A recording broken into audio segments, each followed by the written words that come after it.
Kajian Fathul Bari syarah kitab Sahih Al-Bukhari, Kitabul Adab. Ini tentunya adab Islami, ya, yang dimaksud itu adab Islami yang maknanya adalah cara hidup berdasarkan ajaran Islam. Ya, dengan hidupnya berdasarkan ajaran Islam itu akan mencapai akan sampai kepada sebutan berakhlakul karimah. Nah, di mana al-akhlakul karimah itu adalah pintu surga. Nah, tanpa ini tidak akan ke surga berarti. Ya, ini kitabul adab itunya cara hidup itu berdasarkan ajaran Islam. Nah, dengan cara hidup demikian maka itu akan menjadi orang yang berakhlakul karimah. Sementara al-akhlakul karimah itu adalah pintu surga. Nah, tanpa al-akhlakul karimah ya tidak akan masuk surga berarti. Kecuali disebutnya masuk surganya itu karena belas kasihan Allah setelah entah berapa lama di nerakanya dikeluarkan oleh Allah, itu belas kasihan Allah. Nah, demikianlah itunya kitabul adab. Kitabul adab ini ya, kitabul adab itu tata cara atau cara hidup berdasarkan ajaran Islam. Bab ke-46 kemarin ya, tentang gibah ternyata cukup panjang. Nah, Ibnu Hajar al-Asqalani membahas ini bab kemarin, babul gibah, cukup panjang karena memang masalahnya berat ternyata Nah, beratnya itu kurang lebih seperti ini. Di antaranya berdasarkan hadis yang dimunculkan oleh Ibnu Hajar al-Asqalani bahwa gibah itu lebih berat daripada riba. Nah, di mana maksudnya kalau riba dengan cara riba itu ya, maka akan terjadi memakan harta orang gitu kan. Dengan riba itu artinya disebutnya memakan harta orang. Tapi gibah ini Allah asumsikan orang yang memakan daging bangkai sesamanya. Kalau riba makan harta orang, kalau ini makan daging orang, gitulah itunya. Ini lebih berat sebetulnya. Nah, tapi karena amal terbanyak gitunya, amal terbanyak manusia sehari-harinya itu adalah bicara. Bicara itu amal paling banyak ya dibandingkan dengan amal manapun. Nah, seringlah itunya, sering disebut boleh dikatakan demikiannya, ya seringlah orang gitu terpeleset lah masuk ke gibah gitu. Itu sekadang tidak terasa. Terpeleset lah tidak sengaja gitunya, dalam bicaranya itu kan kena lagi oleh gibah. Padahal kemarin diantara kesimpulannya bahwa yang gibah itu termasuk dosa besar. Yang gibah itu adalah diulas saja sedikitnya yang kemarin. Gibah itu membicarakan keburukan orang lain. Ya, gibah itu membicarakan saja gitunya, gibah namanya. Membicarakan, mengungkap, itulahnya membuka keburukan orang lain. Ini sangat bertentangan dengan salah satu hadis ya. Sangat bertentangan nih dengan salah satu hadis di mana Rasulullah SAW menyabdakan yang maknanya sejadinya kurang lebih seperti ini. Barang siapa menutupi keburukan, artinya tidak gibahnya tidak sengaja dibuka, diungkap, disebarkan. Nah, barang siapa menutupi keburukan sesama muslim, maka Allah akan menutupi keburukannya di dunia dan di akhirat. Nah mestinya demikian berarti kan. Nah itulah itu adab Islami. Ya, barang siapa menutupi keburukan saudaranya sesama muslim, maka Allah akan menutupi keburukannya. Karena tidak ada orang yang tidak punya keburukan, tidak ada. Tidak ada manusia yang tidak punya kekurangan, tidak ada manusia yang tidak punya kelemahan, tidak ada manusia yang tidak punya keburukan, tidak ada manusia yang tidak punya dosa. Ya, tidak ada manusia yang tidak punya dosa. Semua manusia pasti berdosa, kecuali satu-satunya hanya manusia yang benar-benar bersih dari dosa itu, yaitu Rasulullah SAW. Itu pun karena kan dimaksum oleh Allah, dijaga gitu, dimaksum itu dijaga. Semua manusia punya dosa, bahkan Allah yang menetapkan demikian. Itu Allah yang menetapkan bahwa manusia itu punya dosa. Nah, ini juga agak melebar saja sedikit nih ya. Apabila manusia itu takut dengan dosa, manusia itu takut dengan dosa karena balasan dari dosa itu adalah siksaan dari Allah. Gak ada yang lainnya. Balasan dari dosa itu adalah siksaan dari Allah, dan siksaan dari Allah itu maha berat. Gak akan ada yang sanggup manusia disiksa oleh Allah. Nah kalau manusia itu takut dengan dosa, karena pasti disiksa. Dengan karena dosa itu pasti disiksa, manusia jadi takut. Andai manusia itu kemudian protes kepada Allah karena ditetapkan oleh Allah sebagai makhluk yang pasti berdosa, andai manusia demikian, artinya protes kepada Allah karena ditetapkan sebagai makhluk yang berdosa, sementara akibat dari dosa itu adalah siksaan. Nah, andai manusia protes kepada Allah karena ditetapkan oleh Allah sebagai makhluk yang berdosa, maka Allah mengancam akan mengganti manusia dengan makhluk lain yang mau ditetapkan demikian. Nah, artinya ya manusia sebagai makhluk yang pasti berdosa itu ketetapan Allah sebetulnya. Kita tidak bisa protes, tidak boleh, salah kalau protes. Tapi di samping Allah menetapkan demikian, Allah menyediakan ampunan tanpa batas. Artinya manusianya berarti yang seharusnya berusaha, manusia yang seharusnya berusaha hindari perbuatan dosa, meskipun pasti tetap ada. Artinya ya, sehebat apapun, sekuat apapun seseorang itu menghindari perbuatan dosa, pasti punya dosa. Tapi apabila seseorang ini terlihat, artinya oleh Allah itu terlihat, apabila seseorang itu berusaha untuk menghindari perbuatan dosa, maka dosa yang tetap saja ada, tetap saja punya. Nah ini yang pasti diampuni oleh Allah. Berbeda dengan orang yang berbuat lagi, artinya orang ini kan tidak ingin diampuni oleh Allah. Allah memandangnya sedemikian, berarti orang ini tidak ingin diampuni oleh Allah. Nah ini kembali ke sini nih ya. Jadi bab berikutnya nih, dan gibah itunya termasuk dosa besar. Bahkan kan lebih berat, itulahnya bahwa gibah itu lebih berat dari riba. Asumsinya seperti yang tadi, kalau dengan riba itu jadinya gitu, dengan melakukan riba jadinya memakan harta orang lain. Kalau gibah diasumsikan, dianalogikan, digambarkan seperti makan daging saudaranya, bukan hartanya lagi. Nah sekarang bab yang baru nih, bab berikutnya ya, bab 47. Ini sebetulnya sampai bab berapa nih ya? Sampai bab 50.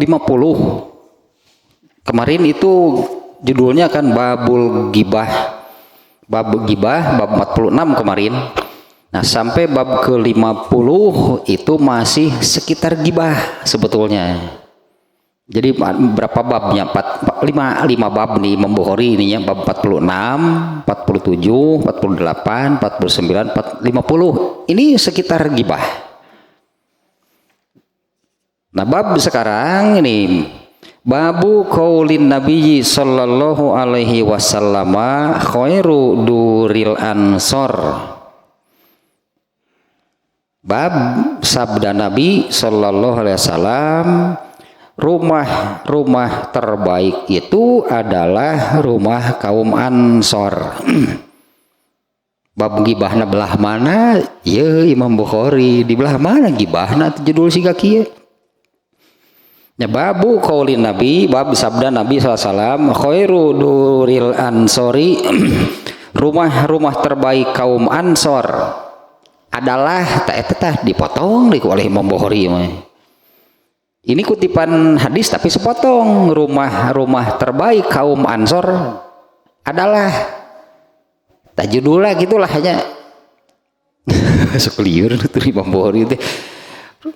Sekali lagi ini judulnya bab sabda Nabi, rumah terbaik kaum Ansor. Itulah judulnya. Kita baca dulu nih hadisnya. An Abi Sa'idin As-Sa'idi radhiyallahu anhu qala Nabiyyu sallallahu alaihi wasallam khairu duril ansori banu Najjar. Itu bisa gitu hadisna ge ternyata dari Abu Sa'id As-Sa'idi, semoga Allah meridhoinya. Nabi sallallahu alaihi wasallam bersabda, khairu duril ansori banu Najjar. Rumah terbaik kaum Ansor adalah rumah Banu Najjar. Banu atau Bani mungkinnya Bani Najjar. Nah, Bani itu garis keturunan gitulah. Rasulullah sendiri itu kan Bani Abdul Manaf atau Bani Hashim. Rasulullah juga ada baninya gitulahnya garis keturunan. Dalam bahasa kalau mungkin dikit ini marga atau apa gitu ya. Rasulullah itu Bani Hashim atau Bani Abdul Manaf. Nah di Arab gitu ada demikiannya, Bani Anu lah. Nah, kalau Abu Jahal itu Bani Kusoy. Ya, Bani Kusoy. Rasul sendiri itu Bani Hashim ini atau Bani Abdul Manaf.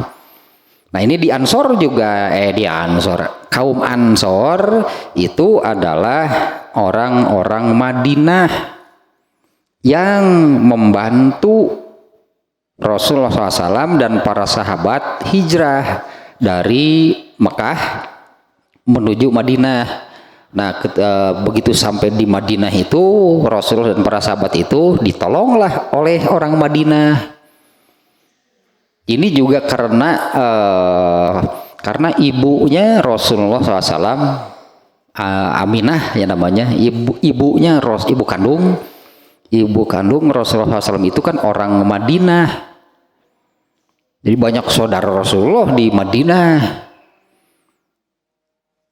Kalau bapaknya Rasulullah itu orang Mekah, hanya bapaknya Rasulullah kan orang Mekah. Cucunya anaknya Abdul Muthalib itu adalah pimpinan kaum Quraisy, pimpinan kota Mekah gitulah Abdul Muthalib. Bapaknya Rasulullah itu anaknya Abdul Muthalib. Kalau ibunya orang Madinah, jadi banyak saudara Rasulullah dari pihak ibu di Madinah. Nah ketika Rasulullah SAW hijrah meninggalkan Mekah menuju Madinah, disambut gitu oleh orang Madinah, itu disambut karena banyak saudaranya di Madinah. Nah di Madinah juga sama, terdiri dari bani apa nanti juga di sini adanya bani yang disebut yang lainnya. Nah kalau sampai di sini ini kaitan dengan gibahnya apa? Itu masalah gibah nih teh kumaha dengan bab seperti ini nih. Bab sabda Nabi SAW, khairu duril ansor. Judulnya demikiannya. Bab sabda Nabi SAW, sebaik-baik apa namanya bani lah gitunya, rumah-rumah kaum Ansor itu adalah rumah-rumah Bani Najjar. Nah hadisnya demikian. Di antara penjelasan Ibnu Hajar al-Asqalani seperti ini nih. Wa fi iradihi hazihi tarjamatahuna iskalun li anna haza laisa minal gibah. Nah tadi saya katakan bahwa mulai dari bab yang kemarin ya, bab ke-46 ini tentang gibah nih yang pokok. Ternyata masalah gibah itu sampai ke bab 50. 5 bab berartinya 46 sampai 50 ini tentang gibah. Nah sekarang ini bab ke-47 soal gibahnya atau yang tentang gibahnya, baik pada judul ataupun pada hadisnya di mana itu bab gibahnya ini bagaimana. Rasulullah judulnya demikian, ternyata judulnya itu kan kutipan dari hadis yang ada di bab ini. Khairu duril ansori Banu Najjar. Rumah-rumah terbaik kaum Ansor itu adalah rumah-rumah Bani Najjar. Seperti itu hadisnya, redaksi hadisnya. Nah Ibnu Hajar al-Asqalani judulnya saja gitunya, Imam Bukhari membuat judul yang demikian pada rangkaian bab gibah, wa fi iradi hazihi tarjamat fi iradihi hazihi tarjamata hunaka iskalun. Ini Ibnu Hajar al-Asqalani dirinya mengatakan demikian nih. Imam Bukhari itu membuat judul seperti ini itu di tengah-tengah rangkaian pembahasan tentang gibah. Ini sulit memahaminya bagaimana. Ini bagaimana nih ya memahami gibahnya gitu, memahami bab dan hadisnya pada bab ini kaitannya dengan gibah. Ini agak sulit sebetulnya. Li'anna haza laisa binal gibah. Ini kan tidak ada gibah, baik hadisnya terutamanya. Di dalam hadisnya itu kan Nabi menyabdakan sebaik-baik rumah-rumah kaum Ansor itu adalah rumahnya Bani Najjar.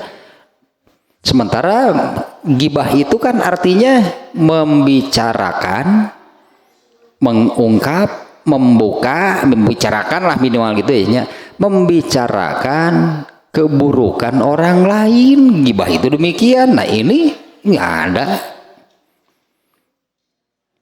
Nah, Ibnu Hajar al-Asqalani mengatakan demikian nih. Imam Bukhari membuat judul seperti ini di tengah atau di tengah-tengah gitunya rangkaian pembahasan tentang gibah. Ini sulit memahaminya. Bagaimana nih jalan pikiran Imam Bukhari tentang gibahnya sebelah mana?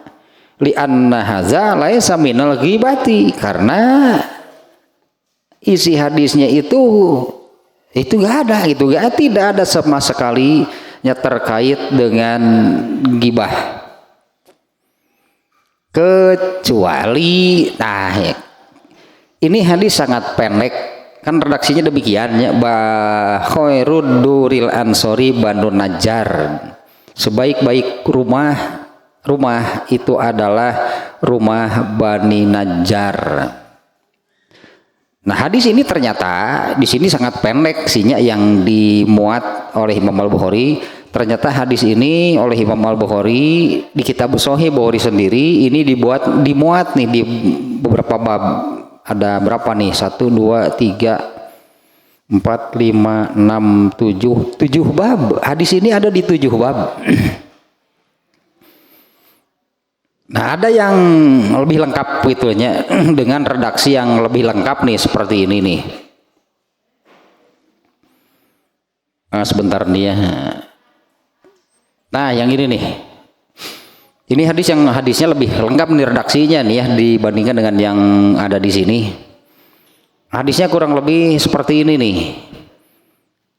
An Abi Humaidin anin Nabi sallallahu alaihi wasallam qala inna khairu duril ansori daru Bani Najjar, summa Abdul Ashhal, summa Daru Banil Haris, summa Bani Sa'adata, wa fi kulli duril ansori khairun, falahikona Sa'dubnu Ubadata faqala Aba Usaidin alam taro anna Rasulullah sallallahu alaihi wasallam khayyarul ansoro faja'alana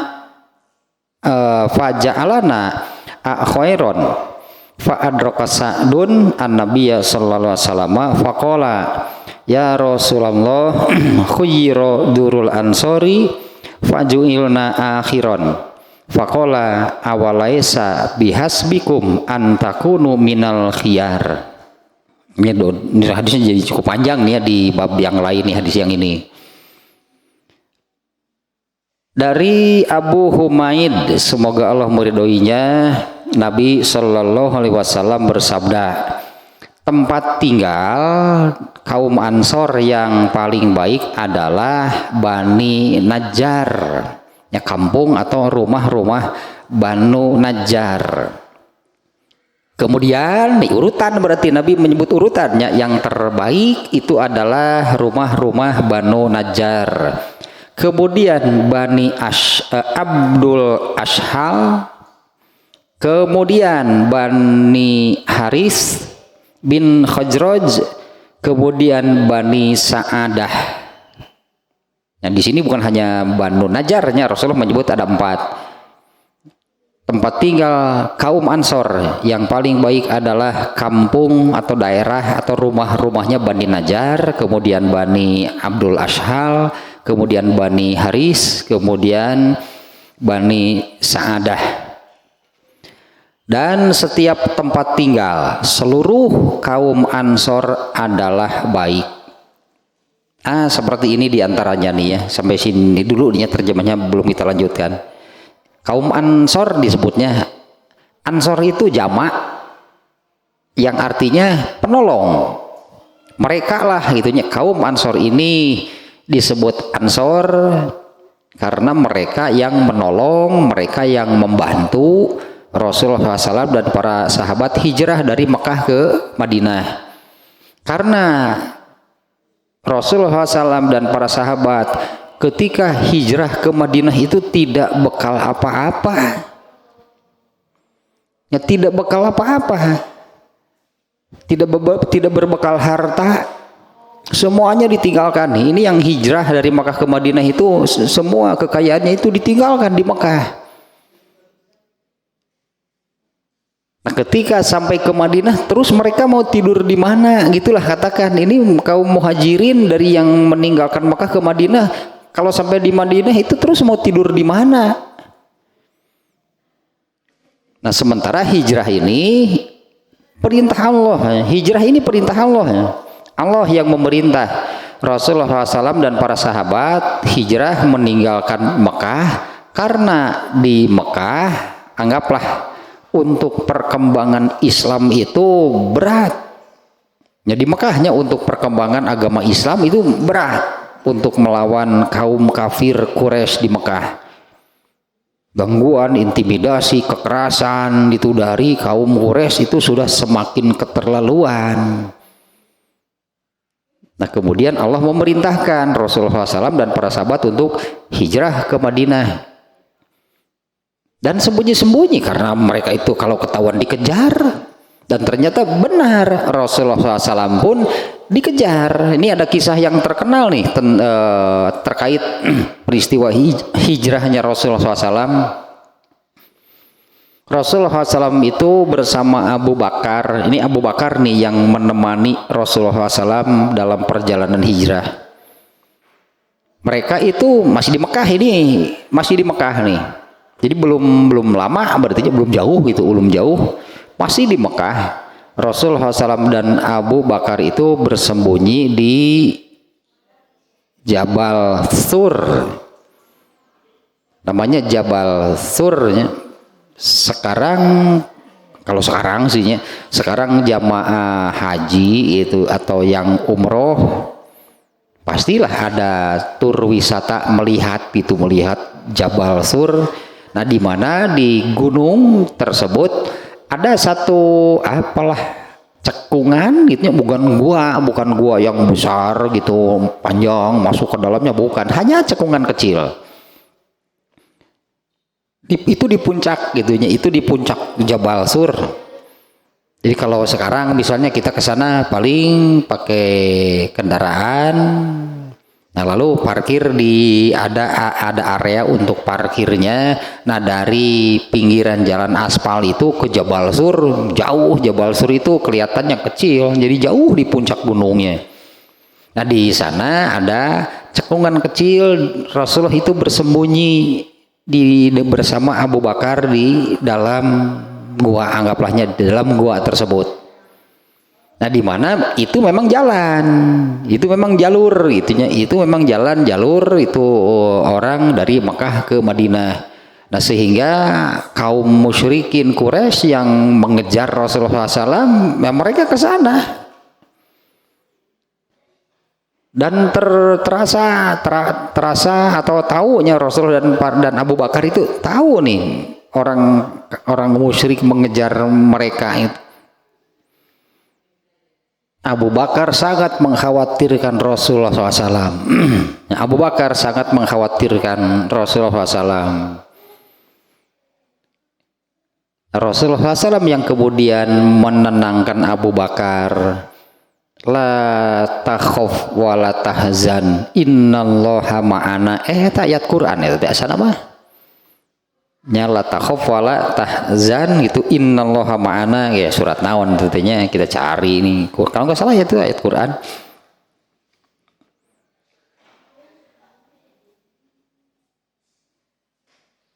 Allah, ayat naon teh.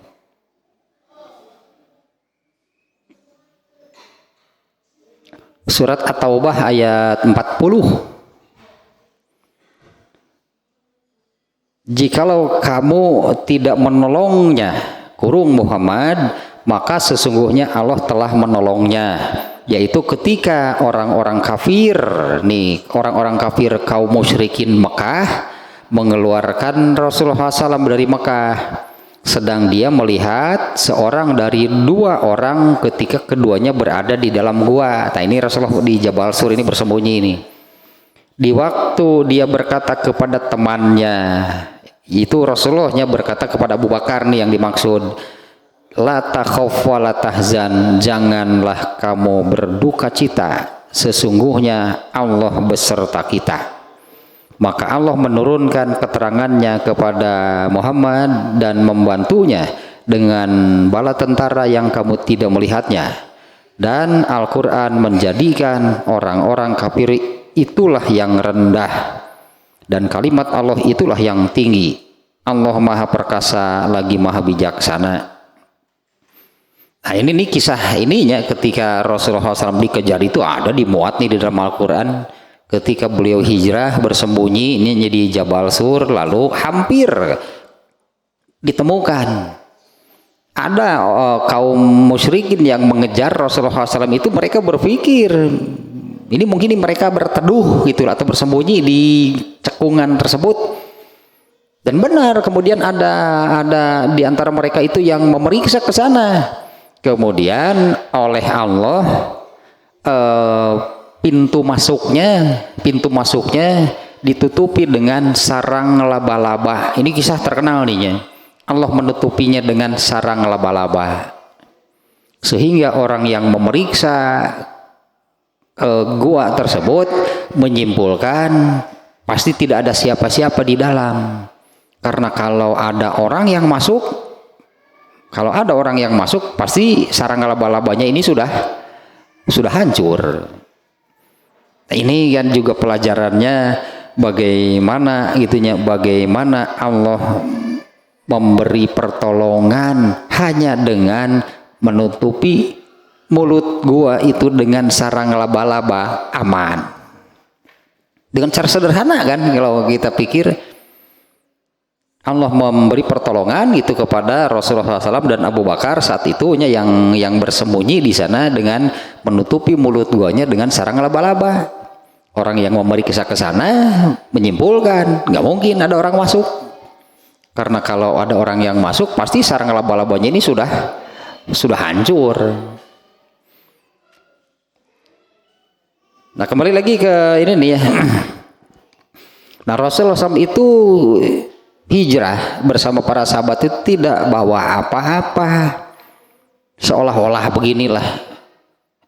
Kita hijrah ke Madinah, terus nanti bagaimana? Angges kumaha engke? Tah gitulah, seolah-olah bagaimana nanti saja. Dan ternyata itu kan ketika Rasulullah SAW dan para sahabat sampai di sana, banyak orang Madinah yang masuk Islam. Banyak orang Madinah yang masuk Islam, dan mereka lah yang kemudian menolong kaum muhajirin. Menolongnya itu bahkan sampai seperti ini. Ini kan di sini menyebut-nyebut rumah Bani Najjar, rumah Bani Abdul Ashhal tadilah yang disebutnya. Nah, bahkan sampai rumah kaum Ansor itu dibagi dua. Sebagian itu ditempati oleh kaum muhajirin.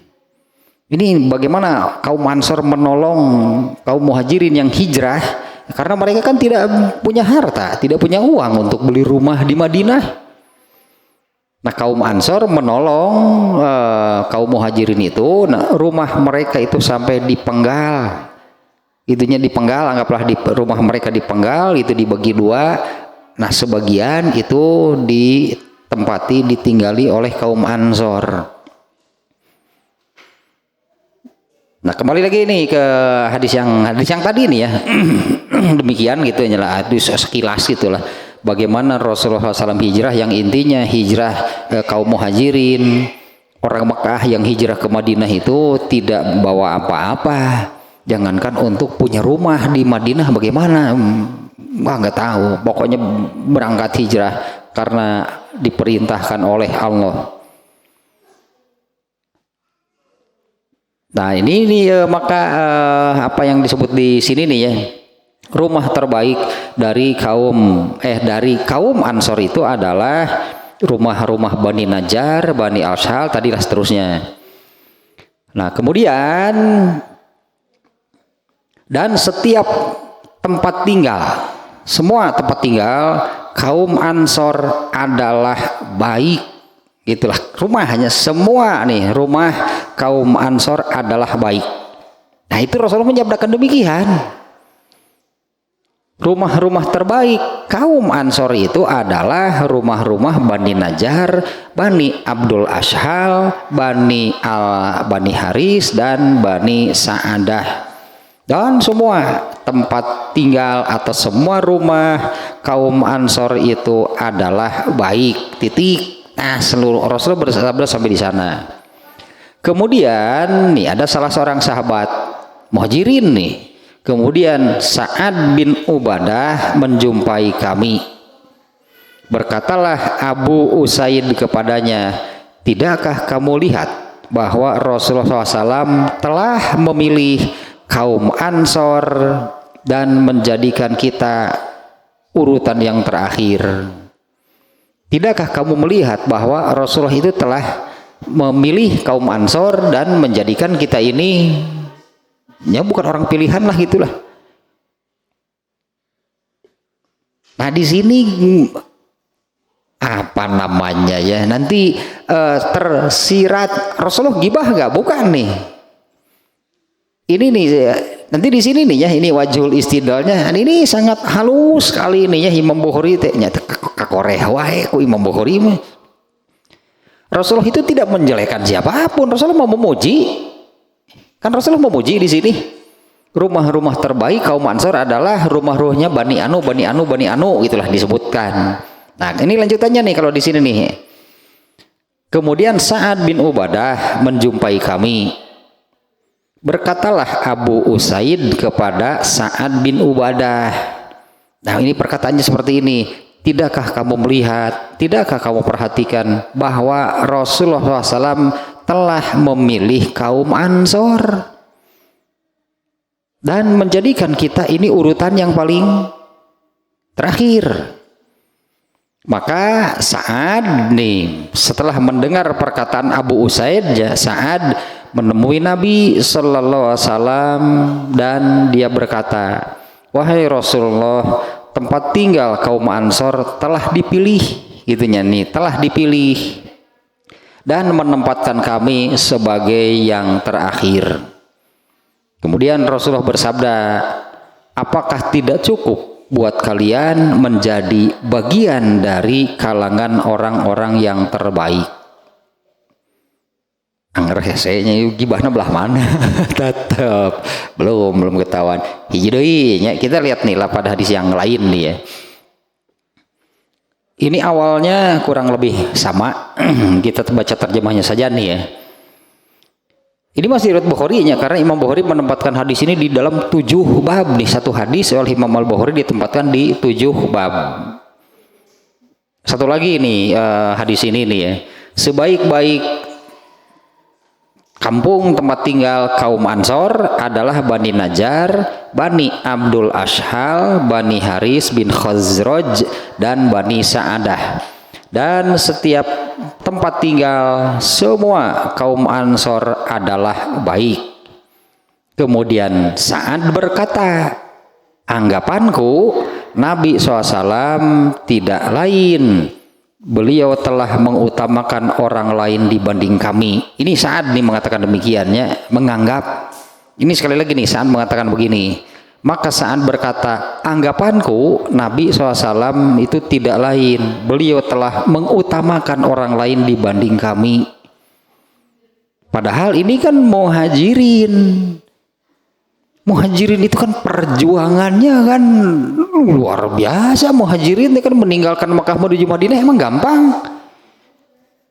Emang seperti hari ini ada kereta cepat?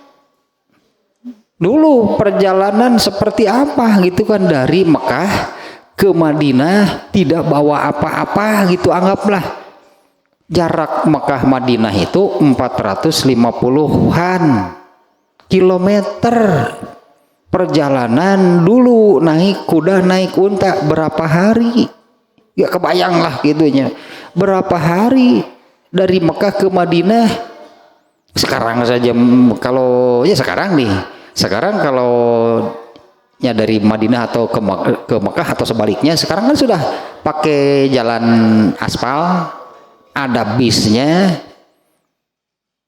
sepanjang jalan itu gurun kiri kanan.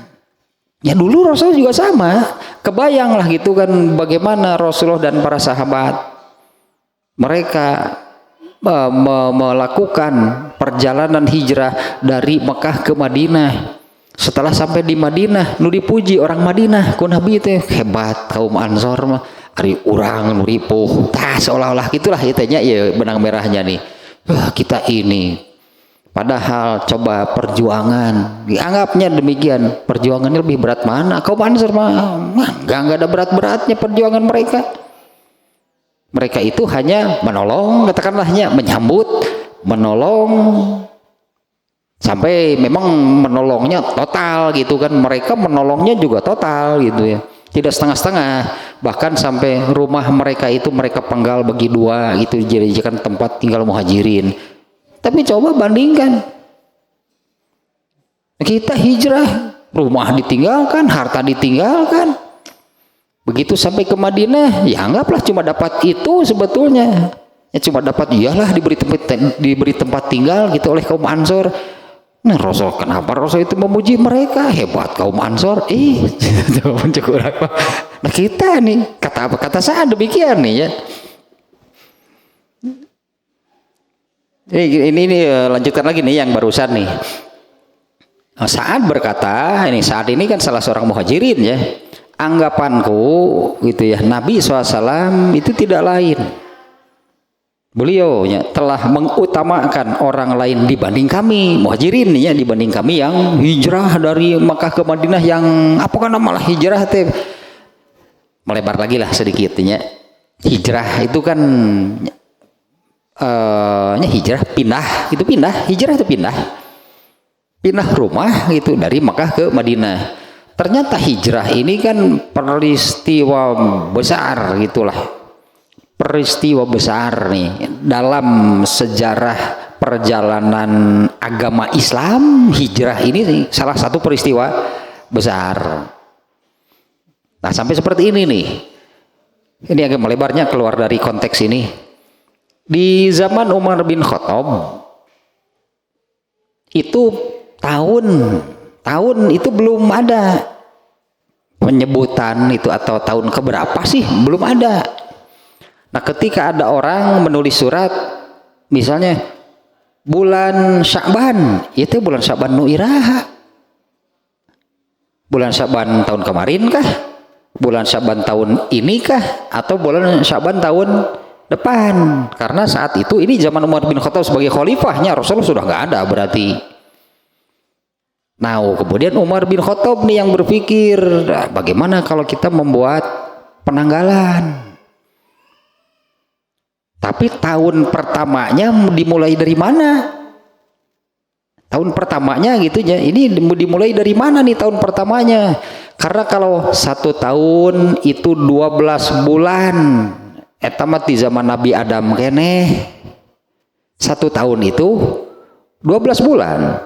Dan sebelum ada Islam gitu ya, sebelum Allah menurunkan Islam, nama-nama bulan itu sudah seperti yang kita tahu, Muharram, Ramadan. Tah, bulan itu sebelum ada Islam juga namanya itu bulan Ramadan.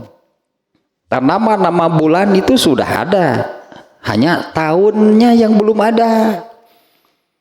Nah, berembuklah musyawarahnya Umar bin Khattab sebagai khalifah dengan beberapa sahabat lahnya yang berkompeten. Nah, anggap nggak semua sahabat ikut atau semua sahabat ikut menjadi basar merenang tuh. Jadi ramai kalau buat tukang dagang, beberapa orang lah yang berkompeten gitunya. Bagaimana kalau kita tetapkan tahun gitu, perhitungan tahun. Nah, tahun pertamanya itu mau dimulai dari mana? Muncullah beberapa usulan. Bagaimana kalau tahun kelahiran Nabi? Tahun pertamanya gitunya, membuat kalender itu tahun pertamanya itu tahun kelahiran Nabi. 2, bagaimana kalau tahun ditetapkannya atau diutusnya Nabi? Tahun kejadian wahyu pertama berarti. Yang ketiga, tahun hijrahnya Nabi. Yang keempat, wafatnya Nabi. Nih ada 4 usulan nih. Tahun pertama mau dimulai dari mana? Apa tahun pertama kalender Islam, anggaplah gitunya. Tahun pertama kalender Islam itu apa mau ditetapkan tahun pertamanya itu tahun kelahiran Nabi, tahun diutusnya Nabi, hijrahnya Nabi, atau wafatnya Nabi? Nah, kemudian dipilihlah, disepakati tahun hijrahnya Nabi. Makanya kalendernya disebut kalender Hijriyah, dari kata hijrah diambilnya. Kalau tahun andai ya berandai-andai ini.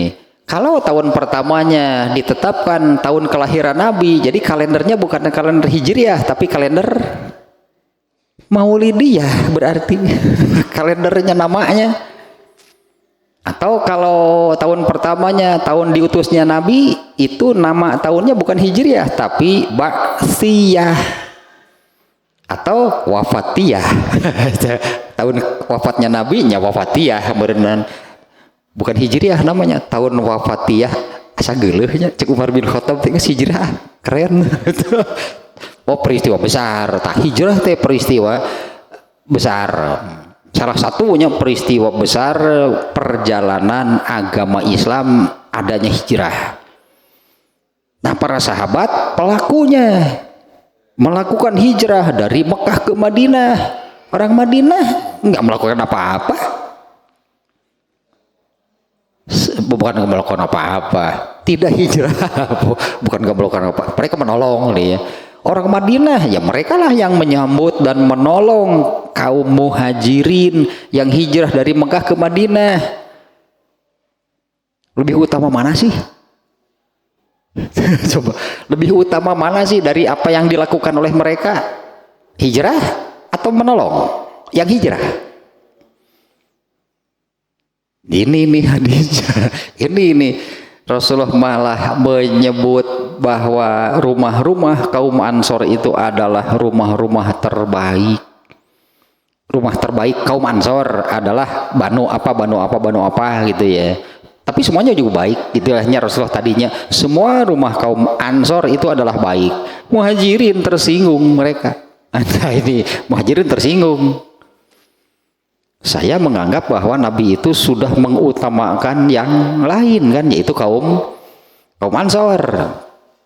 Ini tadinya Sa'ad mengatakan, anggapanku Nabi tidak lain, beliau telah mengutamakan orang lain dibanding kami yang hijrah sedemikian ripuh payahnya, gitulahnya, pengorbanannya juga luar biasa.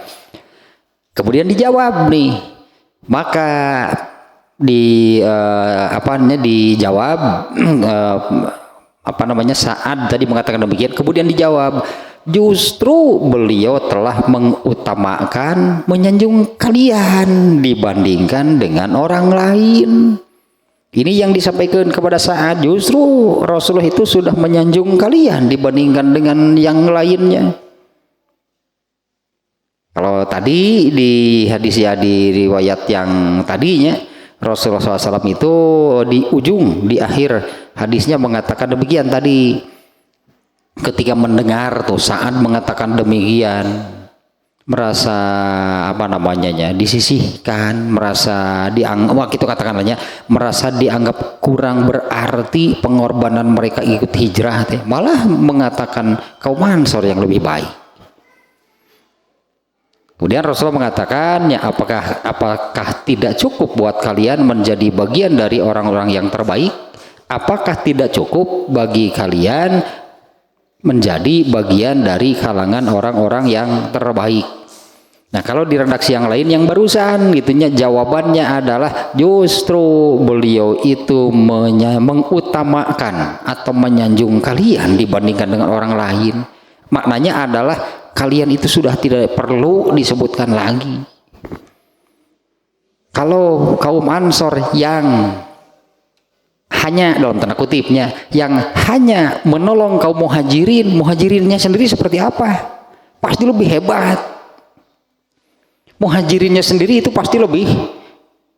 Kalau ini hanya menolong yang hijrah, nah yang hijrahnya sendiri kan dari yang dilakukannya kan sangat jauh berbeda kan. Pengorbanan muhajirin dengan Ansor besar mana? Itu kan pengorbanan lahnya. Pengorbanan muhajirin dengan kaum Ansor besar mana? Kalau muhajirin mah menyambut, membantu, menolong, ya memang total mereka hanya menolong, membantunya sampai rumah mereka dipenggal. Nah, kaum muhajirin semua yang dimiliki di Mekah mereka tinggalkan. Tapi dari jawaban tadi bahwa justru kalian itu menyanjung kalian, ini maknanya kalian itu sudah nggak perlu disebutkan lagi. Kalau Rasulullah saja menyebut kaum Ansor sedemikian rupa, muhajirin itu lebih dari mereka, pasti sudah tidak perlu disebutkan lagi. Nah itunya ada redaksi lainnya. Nah sekarang hari gibahna belah mana? Iya, nanti kemana biasa? Hari gibahna belah mana itu?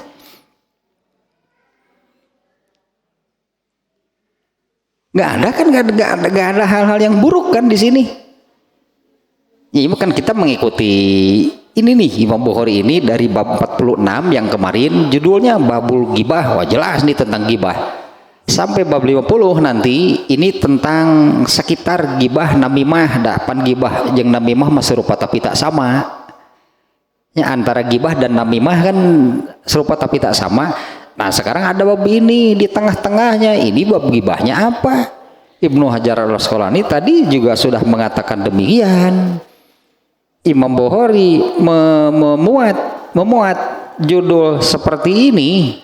Gitunya, ini membuat judul seperti ini dalam rangkaian pembahasan tentang gibah. Ini agak sulit gitu, ini menangkap, agak sulit nih menangkap, mengejar ini maksud Imam Bukhari ini bagaimana, karena di dalam bab ini sama sekali tidak ada bicara tentang keburukan. Rasulullah itu memuji kaum Ansor. Itu kan isinya di sini kan Rasulullah ini memuji kaum Ansor. Nah, ternyata seperti ini nih. Maksudnya nih ya.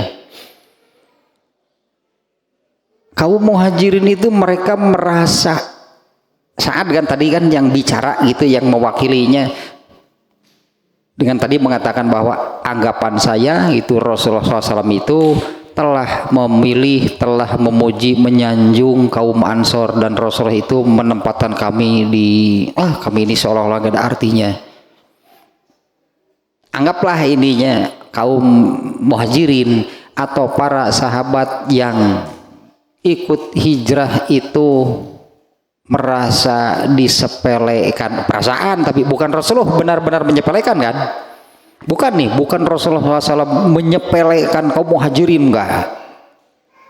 Tapi para sahabat itu yang hijrah, ketika Rasulullah memunculkan pujian seperti ini untuk kaum Ansor, seolah-olah mereka itu tidak berarti, seolah-olah mereka itu tetap jelek gitu, padahal mereka sudah hijrah mengorbankan segala-galanya. Mengapa Rasulullah justru yang memuji kaum Ansor? Kalau boleh dikatakan yang tadi Muhajirin ini tersinggung, Muhajirin ini merasa nggak enak, tak etanata. Coba ininya bab gibahna. Gibah itu kan seperti ini nih. Bahkan di sini Ibnu Hajar Al-Asqalani juga memuat lagi gibah menurut Rasulullah SAW. Kemarin sudah disebutkan juga hadisnya riwayat Ahmad kalau nggak salah. Zikruka akhoka bima yakrohu. Gibah itu adalah zikruka akhoka bima yakrohu. Kamu membicarakan, kamu berbicara tentang saudara kamu dengan sesuatu yang saudara kamu itu tidak akan suka. Saudara kamu pasti sakit hati gitu kalau keburukan, pasti kan. Saudara kamu itu pasti tidak suka, saudara kamu pasti sakit hati. Kalau kamu bicara seperti itu, sahabat kamu itu pasti tidak suka, pasti sakit hati. Gibah itu yang demikian kan ya. Nah, setelah Rasulullah mengatakan menerangkan demikian, kemudian kan ada sahabat yang bertanya, bagaimana Rasulullah kalau yang misalnya kalau yang saya katakan itu kan sesuai kenyataan. Memang demikian kenyataannya. Ternyata Rasulullah kan, ya itulah yang namanya gibah. Yang kamu omongkan itu memang sesuai kenyataan. Tapi kan ini hal yang buruknya gitu, yang kamu omongkan, yang kamu ceritakan itu memang benar demikian. Tapi yang kamu bicarakan itu kan keburukannya. Nah, yang dibicarakan keburukan itu pasti gak akan suka, pasti sakit hati. Nah, di sini kejelian Imam Al-Bukhari. Ketika kita memuji seseorang itu hati-hati, artinya ini ada orang yang nanti merasa tidak suka karena merasa diremehkan, merasa direndahkan. Ya, merasa diremehkan, merasa direndahkan. Benang merahnya adalah kita mengatakan sesuatu, ada orang lain yang sakit hati, tidak suka. Benang merah nama eta. Tapi bukan Rasulullah SAW itu bukan benar-benar merendahkan Muhajirin, bukan. Orang Muhajirin atau kaum Muhajirin yang ikut hijrah, dia berasumsi demikian. Apa Rasulullah merendahkan Muhajirin? Wah, sama sekali enggak. Justru lebih hebat gitu kan, justru lebih hebat mereka nih. Tadi di hadis yang kedua nih ya, ketika Sa'ad itu mengatakan demikian bahwa Rasulullah ini telah ini kurang lebih seperti ini tadinya maknanya, anggapanku Nabi SAW itu telah mengutamakan orang lain dibanding kami. Ini kan sakit hati, tapi itu kan asumsi kan sakit hatinya, karena Nabi sama sekali tidak merendahkan, tidak menganggap tidak berarti pengorbanan kaum muhajirin. Itu hanya anggapan mereka. Ketika Nabi SAW menyebut-nyebut, memuji-muji kaum Ansor, kaum muhajirin, anggapan mereka gitu, anggapan mereka Rasulullah itu Rasulullah menganggap lebih utama kaum Ansor dari muhajirin. Ini muhajirin tersinggung, anggaplah demikiannya. Tapi kan tersinggungnya itu bukan Rasulullah, bukan benar-benar Rasulullah itu merendahkan mereka, bukan. Itu karena asumsi mereka. Itu karena kesimpulan mereka yang salah. Nah, setelah disampaikan kepada Nabi, ternyata kan jawabannya seperti ini. Ini setelah disampaikan kepada Rasulullah, Sa'ad bin Ubadah tadinya mengatakan demikian, dan dijawab justru beliau itu telah mengutamakan atau menyanjung kalian kaum muhajirin dibanding dengan kaum Ansor. Dari mana kesimpulan demikian? Bandingkanlah amal dan pengorbanan muhajirin dengan Ansor lebih besar mana? Masa Rasulullah lebih memuji kaum Ansor? Artinya di situ tersirat kalau Rasulullah SAW itu menyanjung memuji kaum Ansor saja sedemikian rupa, apalagi muhajirin. Itu maknanya apalagi muhajirin, dimana kan ya, coba kita lihatlah gitu, bandingkan apa yang dilakukan oleh muhajirin lebih berat kan, lebih besar kan, mereka pengorbanannya lebih besar dari mereka. Kaum Ansor tinggal di Madinah hanya menolong. Mana yang lebih hebat, mana yang lebih besar? Muhajirin. Rasulullah memuji kaum Ansor. Nah, maka di riwayat yang ini justru kalian itu menyanjung kalian. Kalau Rasulullah SAW memuji kaum muhajirin kaum Ansor sedemikian rupa, apalagi untuk muhajirin geus teu kudu diomongkeun deui. Sudah tidak perlu disebutkan lagi. Tapi di pelajarannya nih, kenapa ada bab seperti ini? Betul, memang tidak secara jelas membicarakan keburukan orang.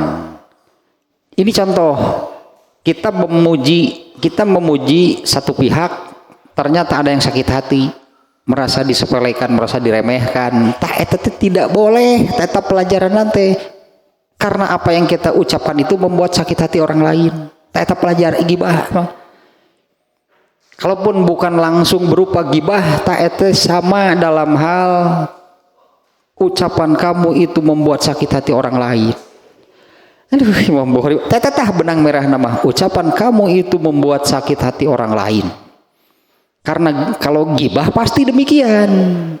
Ya, yang namanya gibah itu kan mengungkap, membicarakan, membuka keburukan orang lain. Nah, orang lainnya itu yang diungkap, dibuka, dibicarakan keburukan itu pasti sakit hati, mereka nggak akan suka.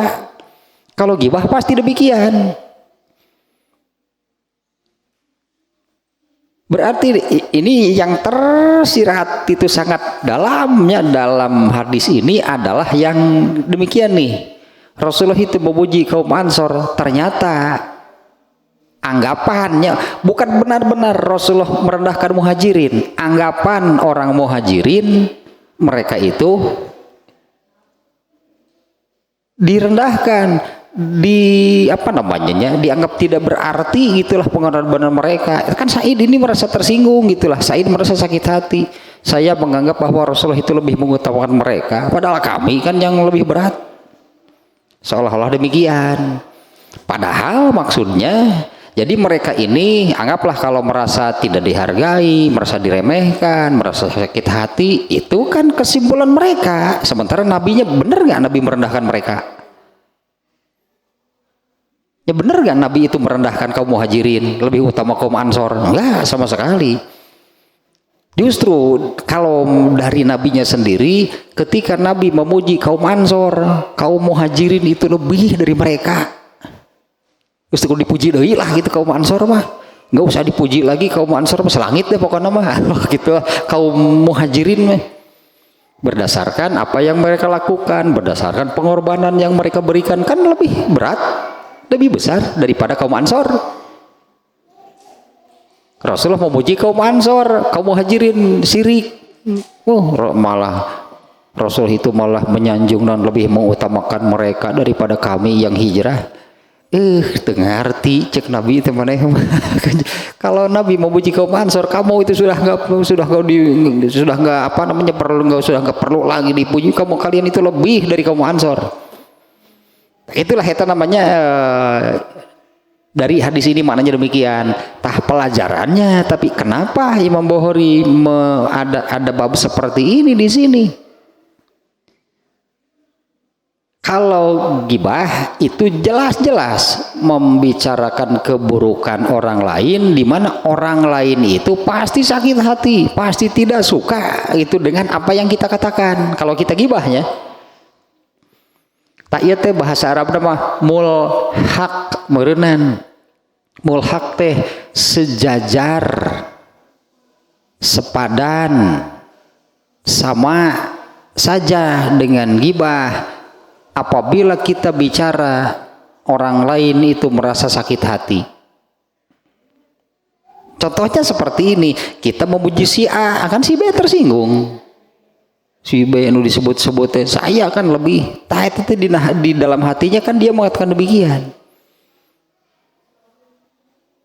Ini kan saat tadi kaum Muhajirin, Nabi itu malah lebih mengutamakan, Nabi itu malah menyanjung kaum Ansor. Nah kita ini Muhajirin yang pengorbanannya kurang bagaimana, lebih besar kita rasanya. Tapi Rasulullah itu malah memuji, menyanjung kaum Ansor. Itu kesimpulan Sa'ad, dan itu salah kalau dalam hadisnya. Justru maknanya sebaliknya. Kalau kaum Ansor saja dipuji oleh Rasulullah, kaum Muhajirin kira-kira bagaimana? Lebih kan sebetulnya. Makanya kan tadi ada kan di redaksinya, justru Nabi memuji kaum Ansor itu sebetulnya menyanjung kalian Muhajirin, karena kalian Muhajirin itu pasti lebih dari kaum Ansor, dari apa yang dilakukannya, dari pengorbanannya. Tapi ini yang penting nih, yang paling penting bab sekarang ini Ibnu Hajar Asqalani udah kalieur, naon maksud Imam Bukhari itu ieu teh. Rasanya sulit nih memahami maksud Imam Bukhari. Rangkaian bab gibah judul seperti ini, bab sabda Nabi rumah-rumah terbaik kaum Ansor, itu judulnya teh. Ternyata hadisnya rumah-rumah terbaik kaum Ansor adalah rumah-rumah Bani Najjar, Bani Anu. Terus gibahnya di mana? Terkait atau kaitan dengan gibahnya. Nah ini tidak secara langsung, tapi ya pelajaran nama. Memang tidak, kalau gibahnya sendiri, gibah sendiri kan demikian seperti Rasulullah, sabda Rasulullah, kamu menceritakan tentang saudara kamu dan saudara kamu itu tidak suka. Karena yang diungkap, yang dibicarakan, yang dibukakan kejelekannya. Pasti saudara kamu itu tidak suka, pasti dia sakit hati. Tabab etana kalau kamu bicara sesuatu lalu saudara kamu merasa sakit hati, itu semi gibah. Alah semi gibah itu ari gibah mah. Apa Rasulullah menggibah Muhajirin? Enggak kan Rasulullah tidak menggibah Muhajirin kan, tapi di sini ada akibat yang sama. Dari apa yang kita omongkan itu ada pihak yang sakit hati, garis bawahi. Padahal Rasulullah bicara yang baik. Tapi ternyata meskipun saat tadinya dia merasa sakit hatinya itu berdasarkan asumsinya sendiri.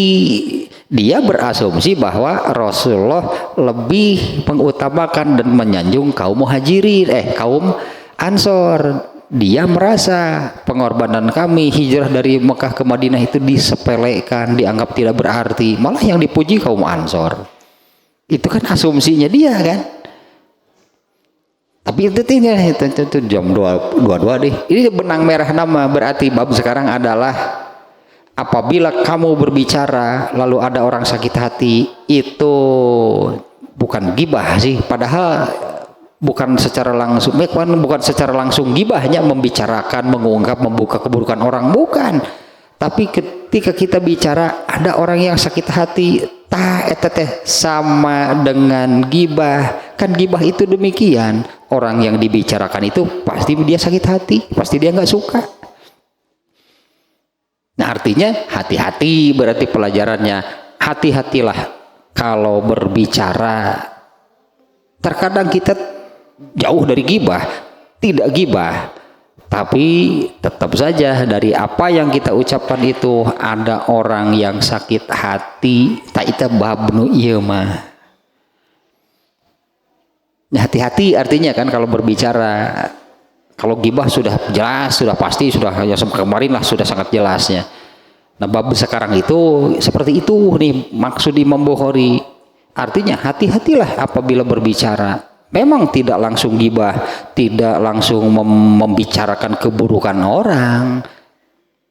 Nabi memuji kaum Ansor, ada kan yang sakit hati, yaitu kaum Muhajirin. Meskipun sakit hatinya itu karena asumsinya, karena Nabi tidak sama sekali tidak merendahkan, menjelek-jelekan Muhajirin, enggak.